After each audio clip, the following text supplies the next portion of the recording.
The finest sword in human history was never birthed from the gentle touch. It was not nurtured in a cradle of comfort, nor was it polished into existence by soft, trembling hands. No, the blade that can cleave through stone, the steel that refuses to shatter under the crushing weight of reality, is born in the screaming heart of a violent furnace. It is birthed from the blinding heat of red-hot coals and the brutal, relentless strike of a 10-pound hammer. To become the blade, the iron must first endure the fire. There is no middle ground. There is no easier path to excellence.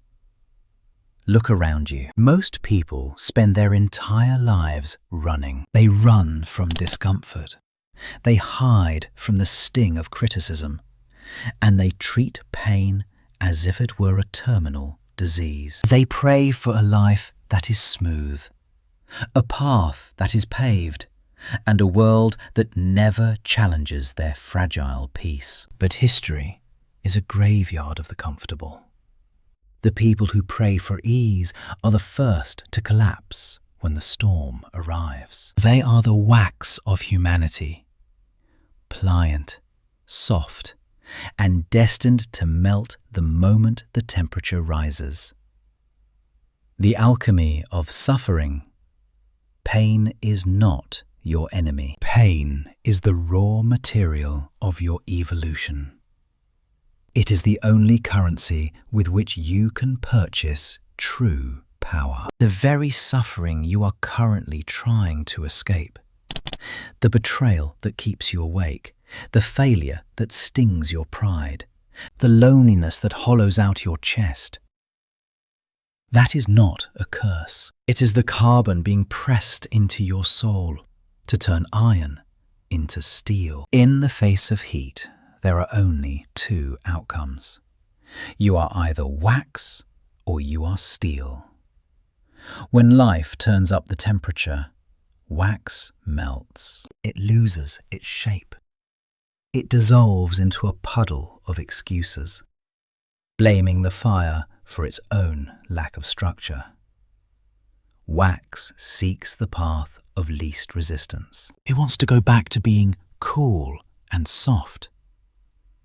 But steel?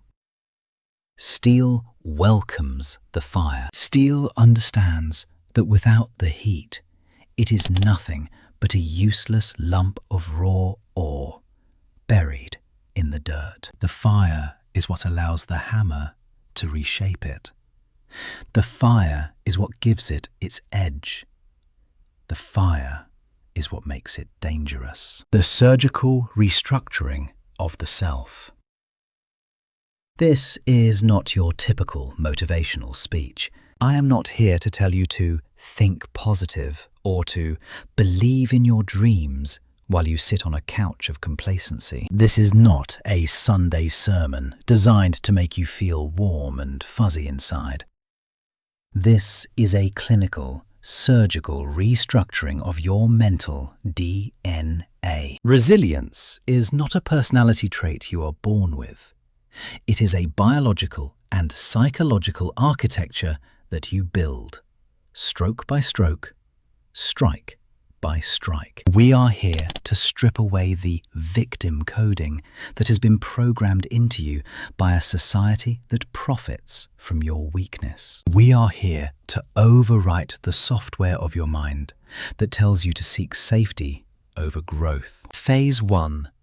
Radical acceptance. The first stage of this restructuring is radical acceptance. Most of your mental energy is currently being wasted on a war you cannot win. The war against reality. You argue with the past. You fight with the facts. You scream at the universe, "This shouldn't have happened." The mentally elite do not argue with reality. They look directly into the barrel of fate, and they do not blink. They accept the isness of the situation. I lost the job. They left me. The plan failed. When you accept the truth, you stop bleeding energy. Acceptance isn't about liking the situation. It's about acknowledging the battlefield so you can start winning the war. Until you accept where you are, you can never get to where you want to be. Phase 2. The death of motivation. If acceptance is the furnace, discipline is the hammer.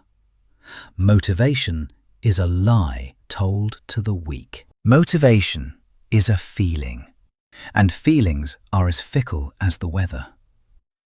If you only work when you feel like it, you are a slave to your biology. True mental strength is birthed when you do what is required precisely when you don't want to do it. Every time you wake up when your body screams for sleep, every time you choose the difficult conversation over the easy silence, you are forging your will. You are teaching your brain a new command. I am the master of my impulses, not the servant of my moods. Phase 3. The sovereignty of the soul.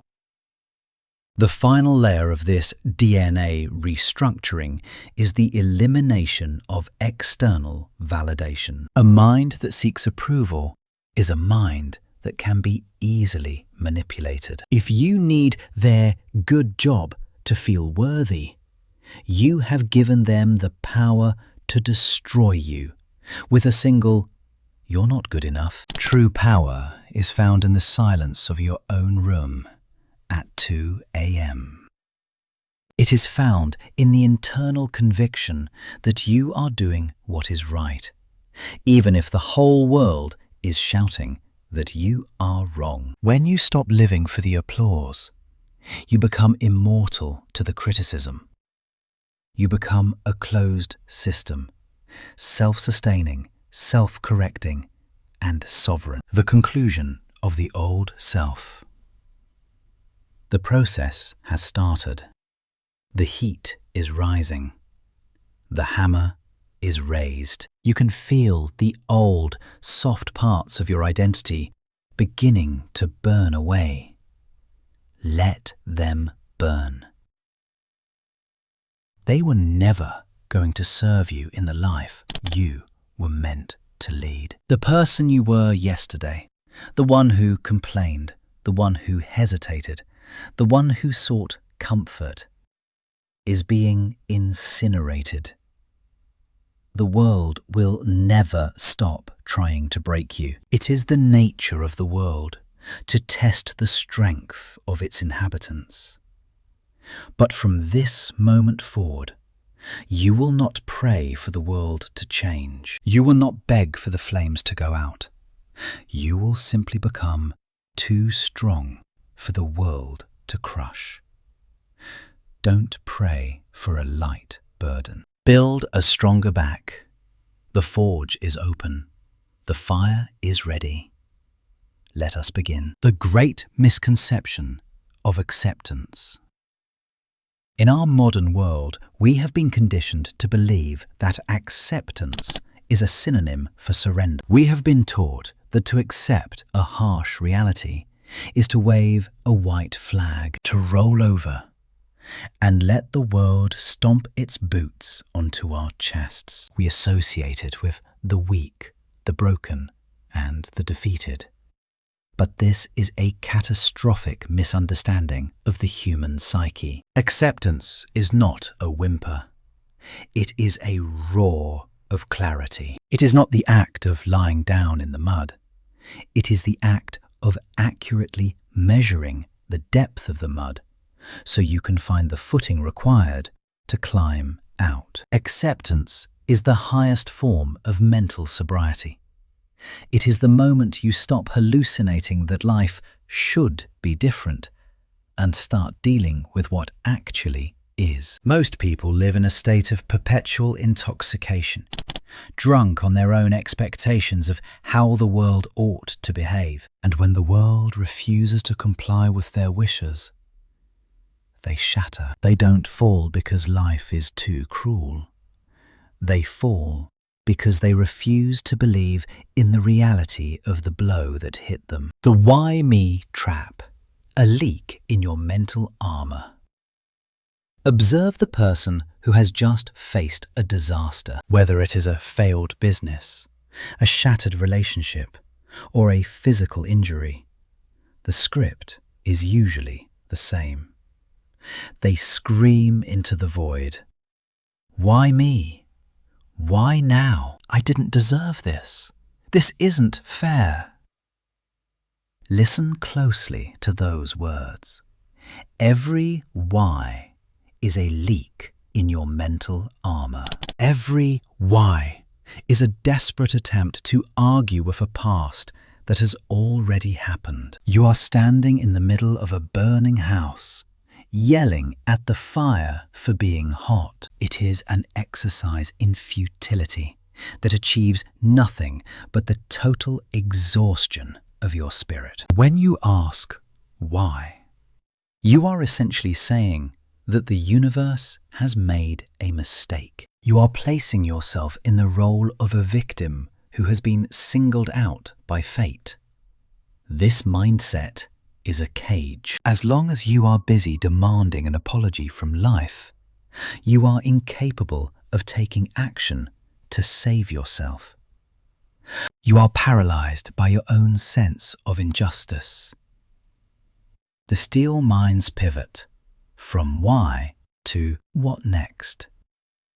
A mind forged in steel operates on a different frequency. It does not waste a single millisecond on the concept of fairness, because it knows that fairness is a human invention, not a law of nature. Gravity isn't fair. Fire isn't fair. The storm doesn't ask for your permission before it tears the roof off your home. The steel mind understands that energy is a finite resource.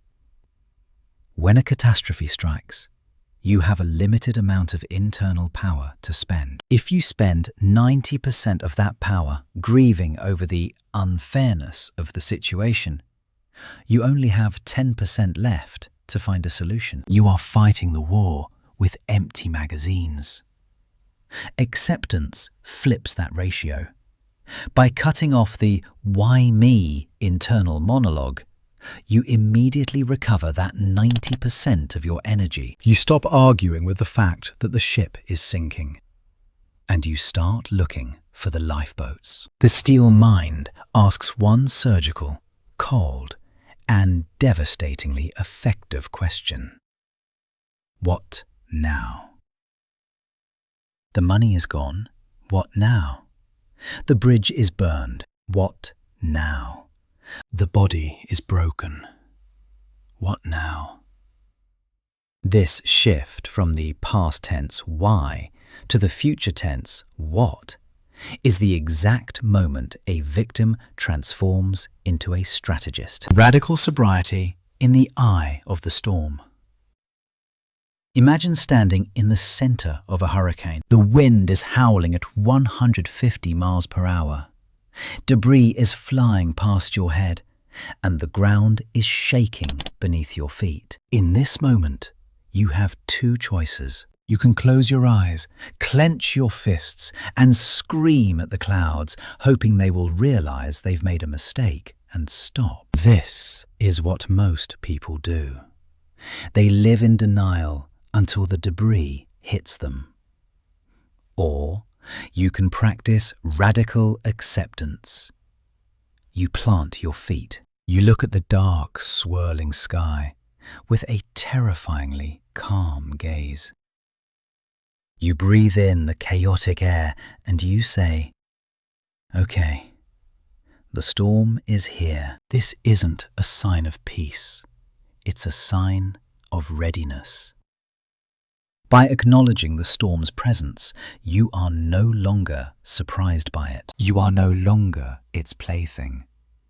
When you say, okay, the storm is here. You are essentially telling the universe, I see you. I acknowledge your power. Now, watch me move through it. The strategy of the unbreakable acceptance is the foundation of all tactical advantages. In military terms, you cannot defend a position you refuse to acknowledge has been compromised. If the enemy has breached the gate, and you spend your time insisting the gate is still closed, you are already dead. Acceptance is the moment you admit the breach has occurred, so you can begin the counterattack. This is the restructuring of your mental DNA. You are moving from a fragile, expectation-based reality to a fact-based reality. Facts don't care about your feelings. And once you stop caring that the facts hurt, you become dangerous. You become a person who can navigate any terrain because you don't waste time wishing the mountains were flat. You are no longer a consumer of comfort. You are a processor of reality. You take the raw, ugly, painful truth, you swallow it whole, and you turn it into the fuel for your next move. The storm hasn't changed. The wind is still blowing. The rain is still falling.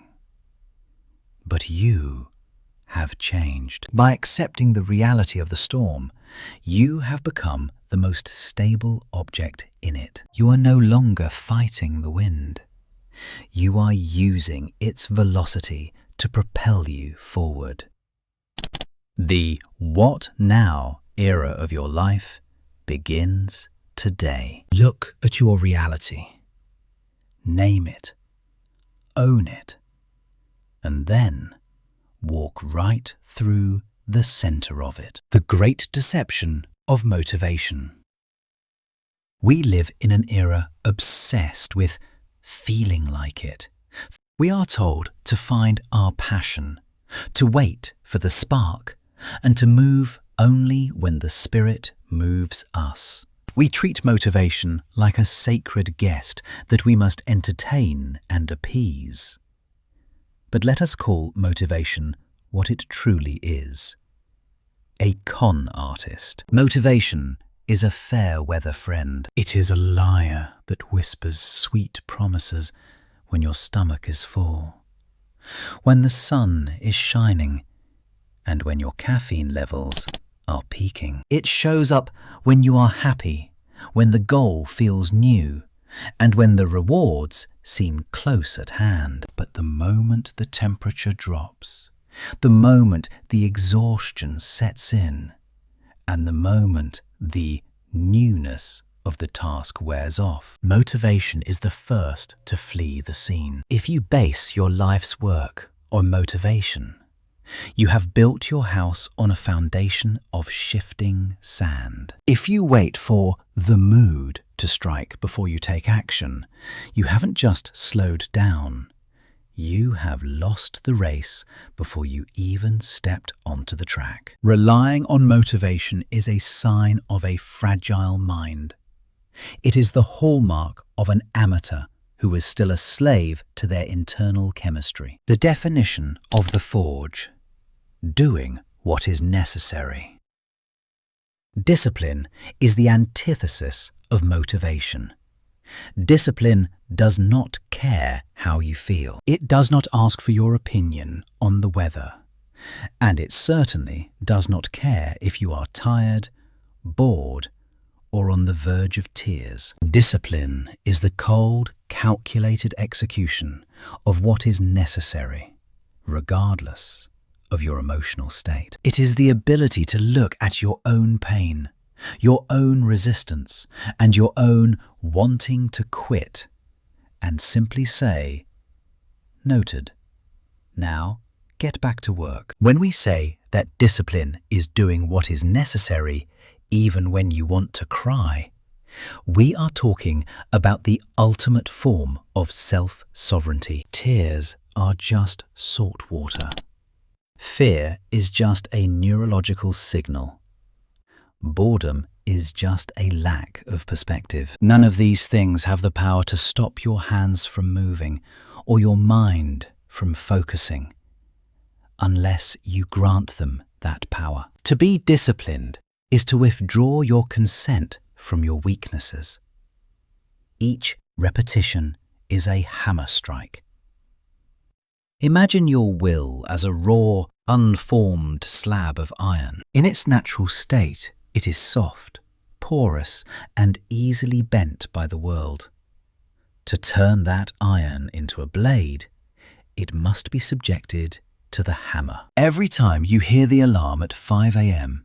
and your entire body begs for another hour of sleep, but you throw off the covers and stand up anyway, that is a strike of the hammer. Every time you choose to sit down and tackle the hardest task on your list, instead of seeking the cheap, dopamine-fueled escape of scrolling through your phone, that is another strike of the hammer. You aren't just finishing a task.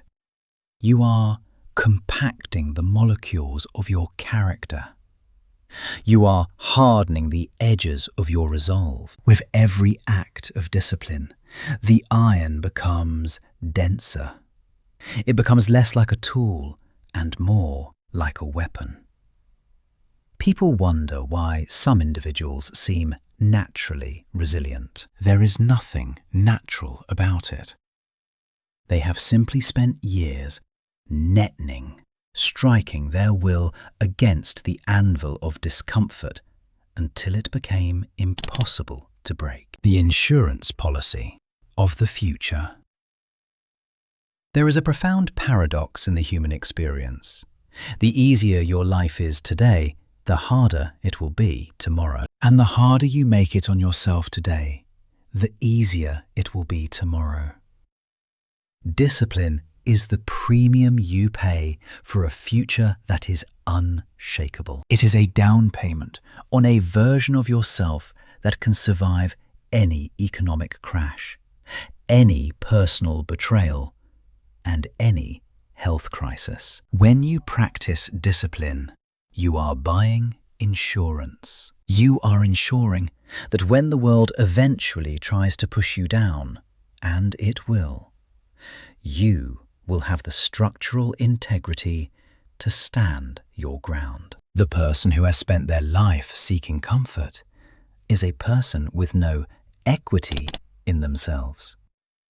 When life gets hard, they have no reserves to draw from. But the disciplined mind has a massive bank account of proven strength. They know they can survive because they have survived 1,000 self-imposed battles in the forge of their own daily routine. The ultimate question: temporary comfort or permanent power?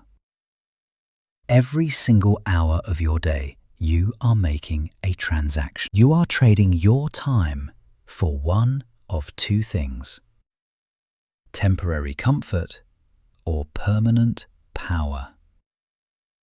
Temporary comfort feels good in the moment. The extra sleep feels warm. The distraction of social media feels relaxing. But this comfort is a debt. You are borrowing pleasure from the future, and the interest rates are devastating. The pleasure of laziness today will be paid back in the form of anxiety, regret, and helplessness 5 years from now. Discipline, on the other hand, is a short-term investment for a long-term gain. It feels like short-term discomfort. It feels like sacrifice, but it results in a life that no one can knock over. Do you want to be a person who is at the mercy of their moods? A person who is blown about by the wind of their own fleeting desires? Or do you want to be a person of substance, a person who is a fixed point in a chaotic world. The forge is hot, the hammer is heavy, your feelings are screaming at you to stop. Good. That means you are finally doing something that matters. Stop looking for motivation. It isn't coming to save you. Only discipline can do that. Strike the iron. Again and again. And again. The paradox of external control.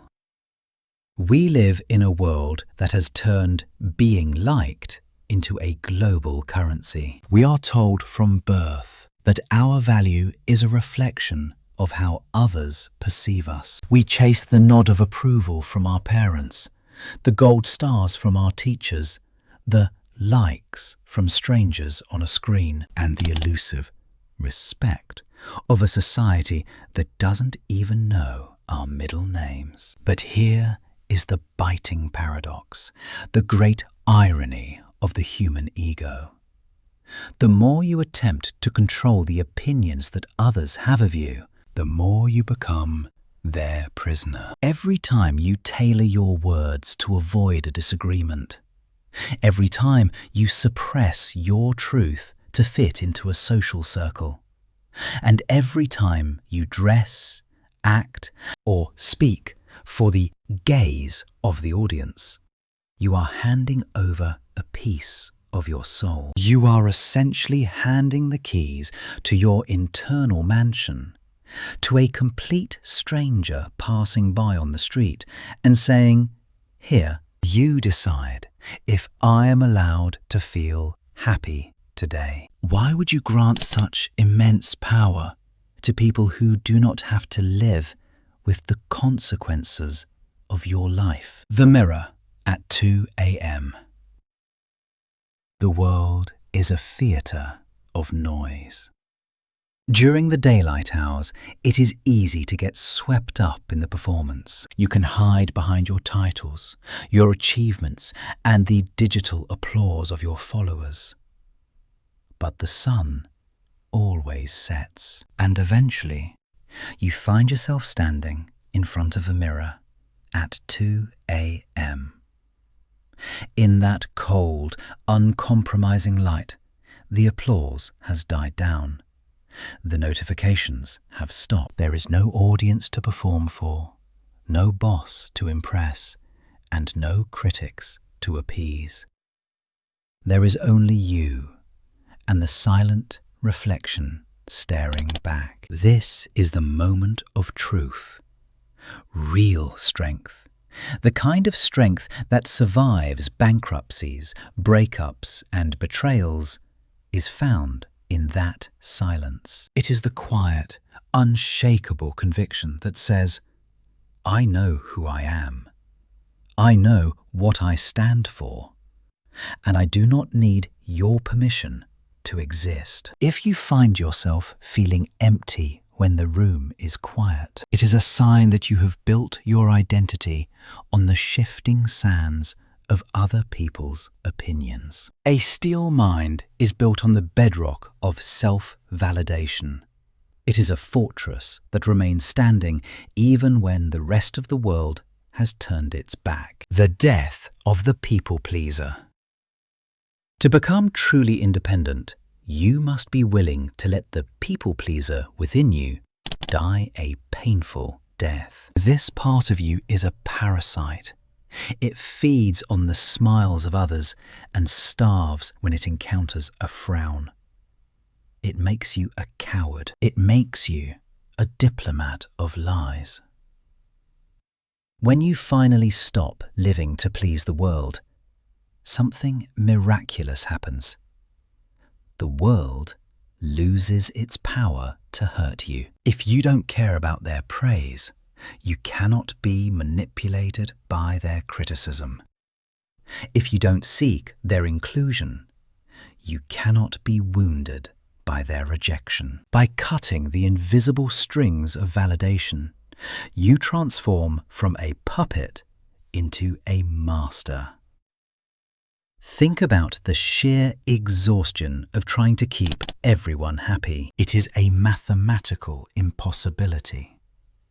For every person who loves your new version, there will be another who misses the old, controllable version. By trying to be everything to everyone, you end up being nothing to yourself. The moment you choose yourself over the crowd, you stop being a fragment of society and start being a complete individual.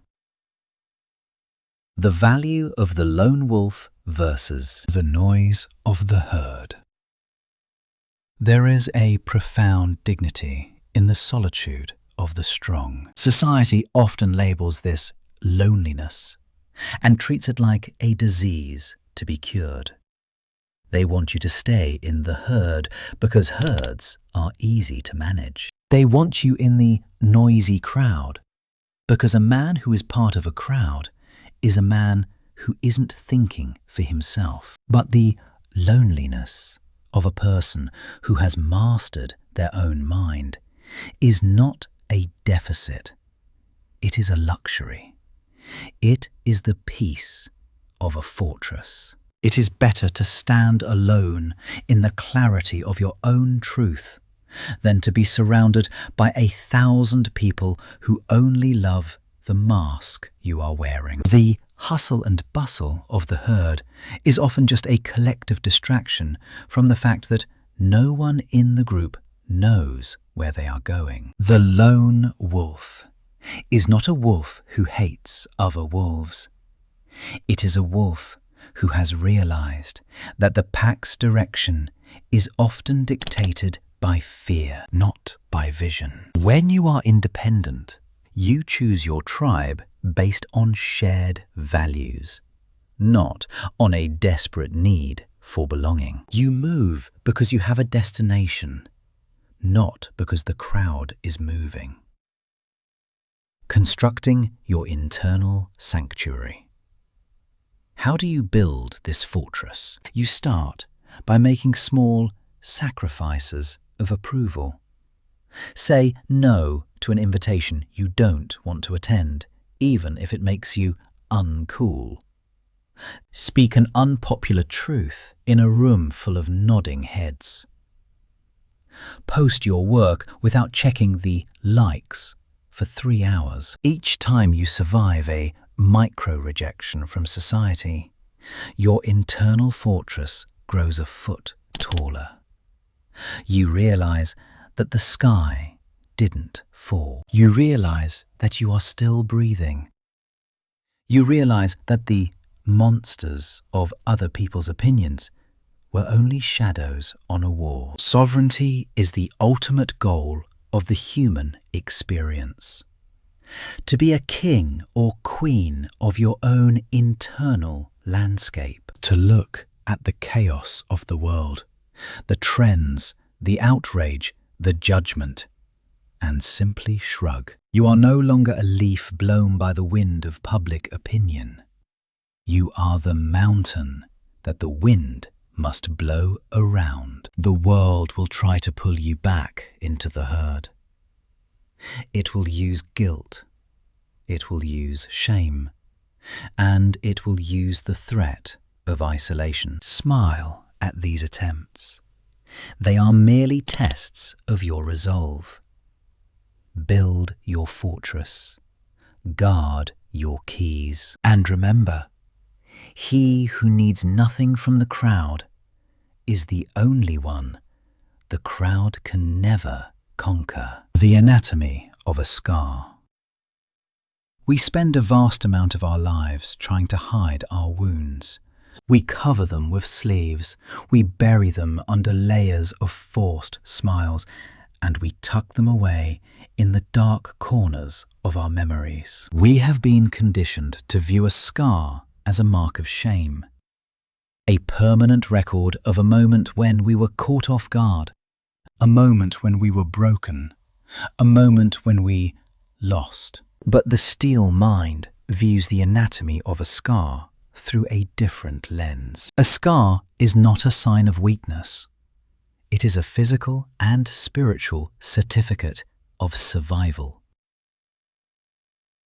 It is the place where your skin, or your soul, grew back thicker and denser than it was before. It is the evidence that the world tried to finish you, and it failed. Every scar you carry is a testament to the fact that your expiration date has not yet arrived.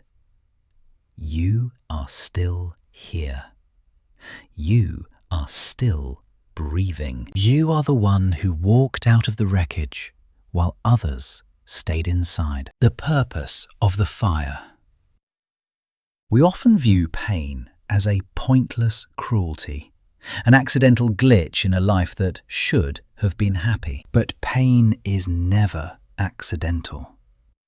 Pain is a master sculptor. It is a violent, heat-driven process designed for one specific purpose: to strip away the soft, fragile layers of your identity. Think of a forest after a devastating fire. The brush is gone. The weak, diseased trees have turned to ash. The superficial beauty is destroyed. But look closer. Certain seeds only crack open and germinate under the extreme heat of a forest fire. The soil is now rich with nutrients. What remains are the ancient, deep-rooted giants that the fire could not kill. This is the alchemy of your life, the huahuan of your past, the bankruptcies, the heartbreaks, the humiliations did not come to destroy you. It came to destroy the version of you that was never going to survive the future. It burned away your naivety.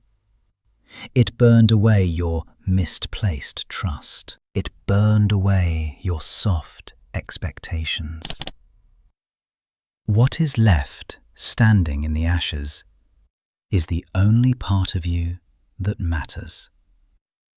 The part that is unburnable. That is your true nature. That is your core. The strategic utility of betrayal. Most people allow betrayal to turn them into cynics. They let it close their hearts and make them small. But the steel mind does not waste a drop of betrayal. It uses it as a high-octane fuel for vigilance. When someone betrays you, they have given you a priceless gift. They have shown you exactly where the holes in your perimeter were. They have educated you on the darkness of human nature. Instead of crying over the broken trust, take that pain and turn it into a sharper set of eyes. Use it to build a better filter for who you allow into your inner circle. Betrayal is the tuition you pay for the wisdom of discernment. A person who has never been betrayed is dangerous because they are blind. A person who has been betrayed and rose above it is a formidable strategist. Failure as the ultimate laboratory. We have been taught to fear failure as if it were a contagious disease.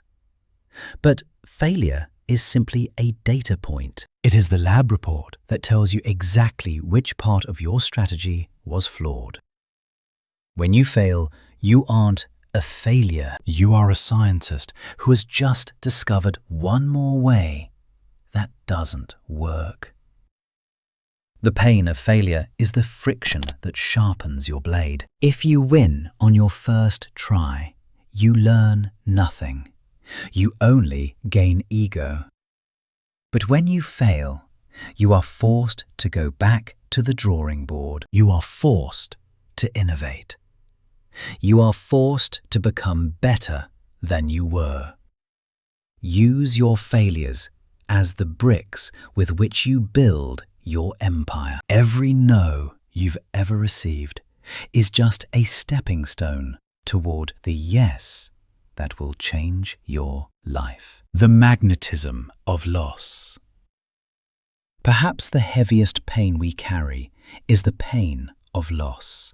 The loss of a loved one, the loss of a dream, the loss of a version of ourselves we once loved. Loss creates a vacuum in the soul. It leaves a hollow space that aches with every breath. But a vacuum, by its very nature, must be filled. Use that emptiness as motivation. Use the memory of what you lost as a mandate to go out and reclaim your territory. If you lost a business, let that hunger drive you to build something 10 times larger. If you lost a relationship, let that void drive you to become a version of yourself that is so magnetic and so powerful that you never have to settle again. Loss is the universe's way of clearing space for a bigger version of your destiny. Do not mourn the empty space. Fill it with the fire of your ambition. The takeover. The time for healing is over. It is time for reclamation. You have been known by the world. You have been burned by the fire. You have been cut by the blade of betrayal. And yet, here you are. Look at your reflection. You are no longer the soft, unformed person you were a year ago. You are something different. You are a composite of your scars, your lessons, and your unbreakable will. Go forth and occupy the space that belongs to you. Do not ask for permission. Do not wait for an apology from the people who hurt you. They can't afford the debt they owe you anyway. Your revenge is not found in their suffering. Your revenge is found in your total, absolute, and undeniable success. The process is complete. Your mental DNA has been rewritten. You are the fire. You are the hammer. You are the steel. Now, go and take what is yours. The eternal nature of the test. There is a dangerous lie whispered by the mediocre. The idea that one day, if you work hard enough or stay positive enough, the challenges will stop. They promise you a plateau of peace, a destination where the storms no longer blow and the wolves no longer howl. But look at the stars, look at the oceans, look at history. The universe is not designed for stagnation. It is designed for entropy, for chaos, and for constant testing. The world will never stop trying to break you. It is not personal. It is simply the nature of existence. Life is an endless series of waves. Just as you master one, another, larger, colder, and more violent, appears on the horizon. If you live your life waiting for the waves to stop, you will spend your entire existence in a state of anxiety, forever braced for an impact you cannot prevent. You must realize that the objective is not to find a calm sea, but to become a captain who can navigate any ocean. The immunity of the trained mind. The difference between the victim and the victor lies in the internal architecture. A mind that has not been intentionally trained is like a house built of straw.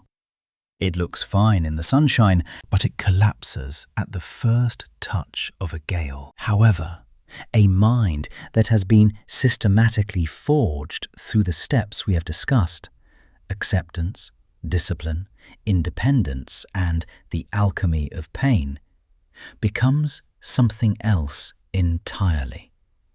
It becomes a bunker. It becomes a citadel. A trained mind does not view a crisis as a disaster. It views it as input. It processes tragedy as data. It processes loss as a lesson. Because you have already survived the internal forge, the external world loses its ability to surprise you. You have already faced the darkness in the mirror at 2 a.m. So the darkness of the world no longer terrifies you. You are not strong because you don't feel the weight. You are strong because you have spent your life building the muscles required to carry it. An unbreakable mind is not one that never feels pain, but one that is never governed by it. The fallacy of the easy life. We must address the most poisonous prayer ever uttered, the prayer for an easy life. When you pray for things to be easier, you are essentially praying for your own atrophy. You are asking for the weights in the gym to be lighter, for the fire to be cooler, and for the hills to be flatter. You are asking for a version of reality that requires nothing of you. And in doing so, you are asking to remain a child forever. Stop praying for a light burden. The burden is what it is. Instead, dedicate every waking moment to building a stronger back. Stop wishing for fewer problems and start renluen, training, to become the kind of person who can solve any problem. Do not seek a life without conflict. Seek a character that remains upright in the midst of it. The greatness of a human being is measured by the size of the obstacles it takes to discourage them. If your goal is to be unshakable, then you must welcome the shaking, for that is the only way to test your foundation. Becoming equipped for every life.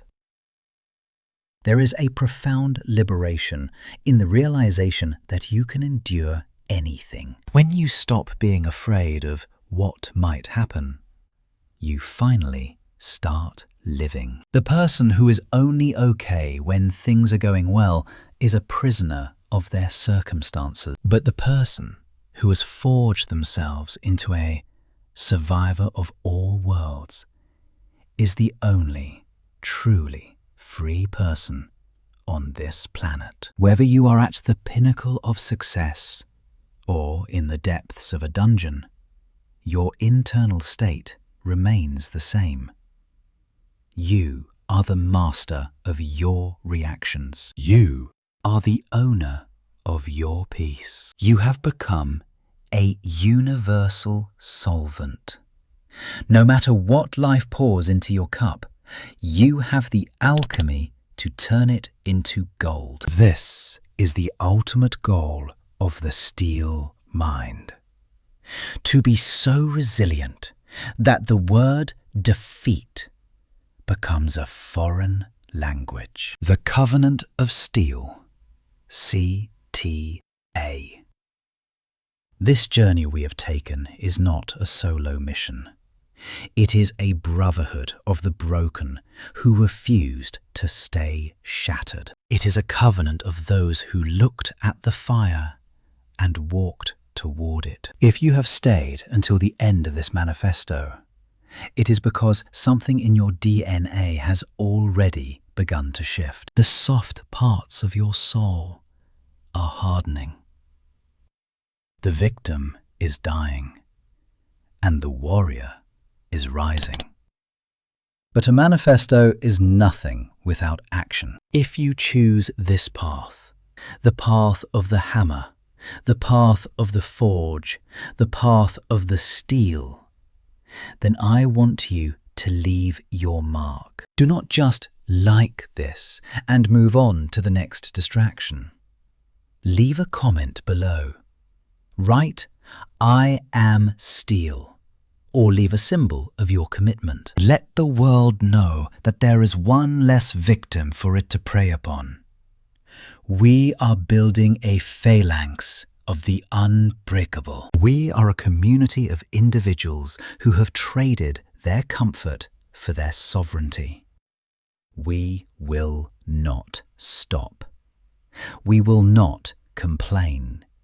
We will not bow. We will continue to strike the iron over and over until we are no longer just people, until we become a force of nature. The war is eternal, but your victory is certain, because you are no longer fighting against the world. You are the world. The forge is hot. The hammer is in your hand. What will you build? We do not stop until we are invincible.